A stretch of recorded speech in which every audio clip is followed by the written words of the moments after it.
And finally, let's talk about, obviously, the hottest topic in terms of representation of gambling, problem gambling and addiction. Problem gambling has obviously received a lot of attention recently, particularly with high-profile footballers documenting their stories of addiction in the popular media. How do you define problem gambling versus, say, gambling addiction or gambling compulsion? Could you possibly elaborate on that for me? I can. The thing is, every researcher in the area probably has a different personal definition of what, for instance, problem gambling is. Okay. When we do research, problem gambling or pathological gambling or addictive gambling is always used what we call an operational definition. So typically, what we have at the moment is there's two particular screens that are used in the British Gambling Prevalence Survey. So we use what's called the Diagnostic and Statistical Manual of the American Psychiatric Association. That currently has 9 items, and if you endorse 4 or more of those 9 items, you are classed as a pathological gambler. If you endorse 2 or 3 of those items, you're classed as a problem gambler, and if you don't endorse any items or just 1 item, then you're basically classed as a non-problem gambler. Now, in terms of, do I think that reliably picks up people who genuinely have problems? There's a lot of debate about that. I think personally, if you only score 3 items out of the 9 criteria, I think you can score those 3 and not necessarily have any major problems in your life. My guess is though, if you're endorsing 5 or 6 of those items, so there'll be items like, has gambling become the single most important thing in your life? Do you do it? Does it compromise your relationship, your work? Often these are about the consequences of that particular gambling behaviour. Now, me personally, because I work in the areas of gambling addiction, video game addiction, internet addiction, sex addiction, workaholism, is I use the same criteria across all my work. Okay, and I basically have 6 criteria. And for me, somebody to be a gambling addict, what I would expect is that gambling is the single most important thing in that person's life, and they would do it to the neglect of almost everything else in their life.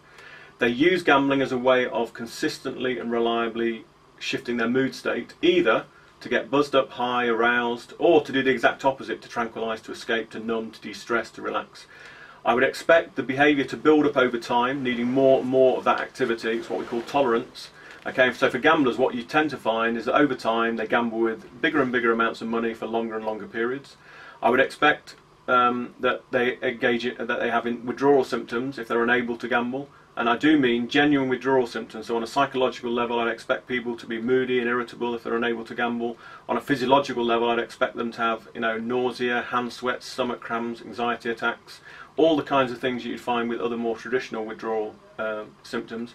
The most important thing is something that I call conflict. And what I mean by here is that this activity is so conflicting in this person's life, it compromises their relationships, their jobs, their hobbies. They basically do this activity to the neglect of everything else. Okay, and even to the point of they experience what I call intrapsychic conflict within themselves. They know that they're doing this activity too much, they know they should probably cut down and stop, but they feel unable to do so, and they experience a subjective loss of control. And finally, we've got relapse, is that people have managed to give up gambling for 2 days, 2 weeks, 2 months, even 2 years, is that if they start doing it again, they quickly go back into the cycles they were in before. So for me, there are 6 components there: salience, mood modification, tolerance, withdrawal, conflict and relapse. If I find a person, I don't care whether the behaviour is gambling, video game playing, sex, work, if those 6 components are there, I would operationally define that person as addicted to that activity. Now, the thing about the British Gambling Prevalence Survey that we do, the number of people that endorse each of those 6, because those 6 items are actually embedded within the questions that we use in the British Gambling Prevalence Survey. Typically, the number of people, so we take the British Gambling Prevalence Survey, we typically survey between 8 and 9,500 people. In that, we typically find that maybe just under 1% have a problem with their gambling. That equates to about 60 people out of the, only 60 people out of all the people we surveyed have got a gambling problem. Okay?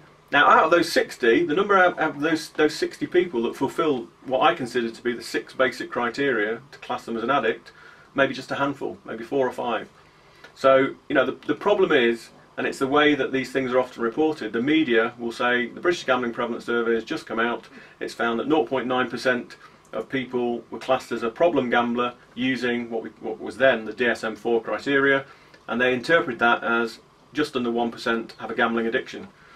You know, so what I was saying before is that all gambling addicts are problem gamblers, but not all problem gamblers are addicts. You know, there's a very different distinction. And also, people talk about compulsive gambling. Well, compulsive gambling technically means is that you engage in gambling, but you don't want to. You have a compulsive need to do it, but you don't actually want to do it. Well, I can tell you now, most addicted gamblers, they do want to gamble. You know, there's no compulsion to it. They really love gambling and they want to gamble. So the thing is, compulsive gambling, addictive gambling, problem gambling, and even so-called pathological gambling, these are all different things. And you can line 50 psychologists up in a room, will all give you a slightly different definition of what it is to be pathological, to be addicted, to be compulsive, or to have a problem. Now, to me, a problem gambler is anybody who says they have a problem with their gambling. If they say, I'm a problem gambler because I spend too much money, that is problem gambling. Now, that's not a very good criterion in terms of how does this affect somebody's life, but that's not to take away that the problem, you know, the person's own perception is they have a problem with it. If they say, well, I've got a problem with this because, you know, my work productivity is down because I gamble too much, that could be a problem gambling, but overall it may not affect their life that much here or there. And that's why I think the rates that we have for problem gambling, because in the last survey there were 10 criteria then, they've changed now since the last survey, there were 10 criteria, you have to score 5 or more to be a pathological gambler, 3 or 4 to be a problem gambler. Now, the number of people scoring 5 or more was infinitesimally small. I think we had maybe 4 or 5 individuals that classed as a pathological gambler, and they really would be somebody that equate to a gambling addict. But you know, most people were problem gamblers, only scoring, you know, endorsing 3 or 4 items. Given these figures, do you feel that the issue of problem gambling is overstated?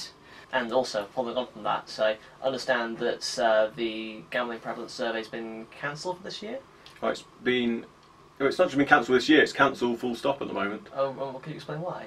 Well, I think they think that the Gambling Commission run their own omnibus surveys that go on every month, and to be honest, what comes out in those that typically sample 1,000 people, the results aren't that different from what we find in the National Gambling Survey, and I think really it's just about saving money. Nice. That's not to say there won't be another one in the future. I mean, they've typically happened once every 4 or 5 years. You know, we had one in '99, one in 2007, one in 2011. So, I mean, I hope there's another one in the future. But to be honest, it's the biggest difference we had between the current survey and the previous one is there was a 50% increase in problem gambling. Now, obviously, the report itself, and I was one of the co-authors of that report. We were told very specifically by the Gambling Commission that we weren't to speculate on why that increase might have happened. I personally think, you know, the biggest noticeable increase between the 2007 survey and 2011 was the fact that advertising came in 2007, September 2007. And that's the biggest noticeable difference. Plus, of course, more opportunities to gamble online and remotely. So those two things, I think, probably accounted. Now, if you're saying, you know, should we be worried? The answer is that just under 1% of British adults still equates to around 500,000 people, and if 500,000 people truly have a gambling problem, that's something that society should be concerned about. Now, we can argue that, you know, to the cows come home whether it's 0.5%, 0.8%, 1.2%. To me, that's irrelevant. The bottom line out, and I get calls every week, emails every week from people where gambling has just destroyed their lives. For them, it's as real as somebody addicted to drugs and alcohol. You know, I work at the coalface. Now, I did something very naughty a number of years ago because the Slot Machine Association told me that there was, and this was a long time ago, this was going back to the mid-90s, they told me that there was no evidence that gambling caused any problems whatsoever and that we didn't need a gambling helpline at all. And so every person that basically contacted me, I gave them Bacter's number. I said, here's the helpline, even though it wasn't, and then they rang me and said, why you keep sending all these problem gamblers to us? I said, you told me there wasn't any. Anyway, but what happened was, shortly after that, we formed GamCare, and now we do have a national telephone helpline. We get over 50,000 calls a year to that. To me, that's not an insignificant problem we can sweep under the carpet. That's not to say that every one of those 50,000 are addicted to gambling, because my guess is not. But obviously it's causing problems for people, and it's often we get the wives of husbands or the parents of children, well, adolescents who have problems. So it's something we should be concerned about, but I think the good news is internationally we have one of the lowest gambling prevalence rates amongst adults in the world. Unfortunately, we have one of the highest adolescent gambling rates in the world, although I say the good news, it is coming down. We've talked a lot about the individual impact of problem gambling, a loosely defined term, and of individual responsibility in regulating one's own gambling practices. But to what extent does society at large bear the brunt of gambling addiction? I mean, presumably it's very different to, say, alcohol addiction, which is associated with high medical costs and a notable strain on the penal system. Is gambling addiction more or less carried by individuals rather than by the rest of society? Well, I would say that often a lot of gambling problems do result in lots of, I can tell you now, gambling is associated with lots of criminal consequences. I certainly know in terms of medical consequences. The thing is, though, you don't report for treatment saying I've got a gambling problem. It might be that I'm severely depressed or I'm highly anxious and it's gambling that's causing those problems, but that's not what is down on the doctor's sheet of what you're being treated for. Yes, obviously gambling is unlike, say, other drugs in the sense that people don't overdose on gambling. But having said that, I mean, I've written a number. I mean, I wrote the British Medical Association's opinion document on problem gambling in this country. I've written articles and editorials for British Medical Journal arguing that gambling is a health issue for those it affects. Now, often it can be because of the consequences of financial ruin in terms of people feeling suicidal, people feeling, panic attacks, anxiety attacks, depression. These are all things that are genuine, being caused by gambling problems. I don't see why, people seem to think that, the attitude that people I speak to saying, well, they caused it themselves. Well, how is that different from somebody who goes skiing and breaks their leg? The point is you put yourself in a position where, something medically has gone wrong because you were in a high risk situation. We still treat smokers for cancer. We still, treat alcoholics. You could argue all those are self-inflicted to some extent. But there does seem to be this kind of difference between people's perceptions of gambling compared to other types of potential addictive activity. But I would argue that there are costs to the criminal system, to the health system, but most of them just go unnoticed because they're classed as something else. Now, again, I was just going to say, I've written loads of articles for legal magazines, etc., and I've appeared in court a number of times on the behalf of individuals who have a gambling problem. And one of the things that comes through there is that if you're in court and you say, I did this because I had an alcohol problem, or I did this because I had a gambling problem, saying you've got an alcohol problem gets you a lighter sentence. So again, if people have got codependency, we often find that gamblers sometimes have problems with alcohol and nicotine and other things.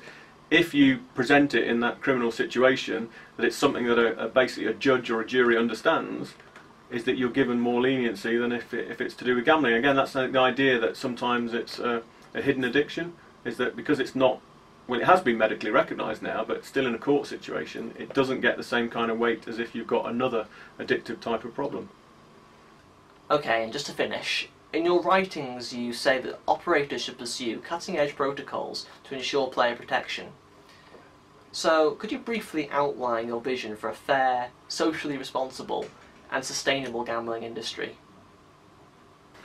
Well, I don't know whether my vision is sustainable, but yeah, I'm researched this area for so long now, and I started talking about responsible gambling back in the mid-1990s, and people hadn't even heard of this, didn't even know the words responsible gambling or social responsibility within the gambling industry. Now, of course, you can't get an operating license unless you're showing, at least in this country, unless you're showing what you're doing in terms of being socially responsible, in terms of player protection and harm minimisation. So I've spent much of my recent research trying to advocate there are things that operators can do to help players make informed choices. They can help players who get into trouble. You can help players not into trouble, but give them the kind of, what I call a kind of seatbelt approach, by allowing them to set limits or temporarily exclude themselves from a gambling situation, basically to empower people, basically to get people to pre-commit about how much they want to gamble in terms of time and money. We've now got the technology, of course, particularly through, with online we've got behavioural tracking data. We can actually do that offline. We've got now a couple of countries, Norway and Sweden, both introduced player cards, which means that any form of gambling activity they do, they have to show their player card, and basically it logs everything that you do. Through behavioural tracking, I know it's kind of Big Brother-ish, but it's there, once gamblers realise it's there to actually protect them and to hopefully intervene when people are getting into trouble. Now, in this country, we just don't, the idea of an ID card is not something that's very popular. My guess is if we try to introduce a player card here straight away, that just wouldn't happen. I mean, we have to do things in stages. I think what's happening now is that every sector in this country has its own kind of code of conduct in terms of what they should do, in terms of game design. So for instance, one of the products that I developed is that we have over 30 companies worldwide using a tool called GamGuard. And this basically assesses the riskiness of a game based on the structural characteristics that have been designed into that game. So companies have basically a traffic light system of either red, yellow or green about whether their product that they're going to put out in the market is likely to be problematic to a risky or a vulnerable or susceptible individual. And companies can then make a decision about whether they want to change the characteristics to, if you like, to make it safer, whether they want to still introduce it but decide they're not going to market it heavily, or they're only going to put it in within a dedicated gambling environment or whatever. And so, companies in terms of game design can be socially responsible. They can be socially responsible in terms of how they protect their customers. So if a customer comes to them and says, I think I'm developing a problem, what I do, they should have referral through to known gambling treatment or counselling services. If a gambler comes to them and says, I want to not gamble for this next month, can you exclude me? They should, either temporary or permanent exclusions should be given to the gamblers without any fuss at all. If people want to set limits, it's harder to do it offline, but you could do it certainly with player cards. But online, for instance, now we've got loads of companies using limit setting in terms of initial deposit amounts, in terms of how much money they want to lose either per day, per month, over a year. We've got time limit, and the great thing is we've just done some research. We've got a player database of over 1 million online gamblers, and we found that these limit setting features do work with the people that most need them, i.e. the most gaming intense people. So really, a lot of it's kind of common sense, but obviously what you don't want to do is be so heavy-handed that it stops people who have no problems whatsoever engaging in the activity, and that's the balance you have to kind of weigh up. But to be honest now, I think jurisdictions all around the world, Australia, New Zealand, Canada, here in Britain, other European countries, to get an operating licence, people will just have to do this as the norm. And if people want to gamble, they're going to have to expect that, just the way we get into a car and there are seat belts, airbags or whatever, all these tools, they are there, hopefully that you never use, but should that situation arise, that you reach a crisis point, they all come into fruition. And that's, the analogy that I'd have, is that, when we were told in 1974 by Jimmy Savile to click every trip, it's taken 20 years. I can't think, apart from ironically taxi drivers, people that just don't put their seatbelts on as soon as they get in the car. It's become second nature. And I think responsible gambling features and measures and protocols, the more you introduce and the more you just make it part of the experience, people will just come to accept it. So it's going to take time. It won't happen overnight. But I do, things are starting to happen already and people probably don't even know it. But yeah, for me, we're not there yet, but I think we've come a great way. It's been radically shifted. Last 10 years to come from a situation where no company was really talking about responsible gambling to every major company now having a code of conduct and a whole set of things they have to do. So the lottery sector, they now have a whole accreditation program now around levels of social responsibility. It's on 4 levels, and of course all the major companies are trying to get to level 4. So I think we've got 10 companies now in the world who have reached level 4 in terms of protecting its customers, and I would hope that would be shifted across to other sectors. Thank you very much, Dr Griffiths. Pleasure. Pleasure to meet you. Thank you.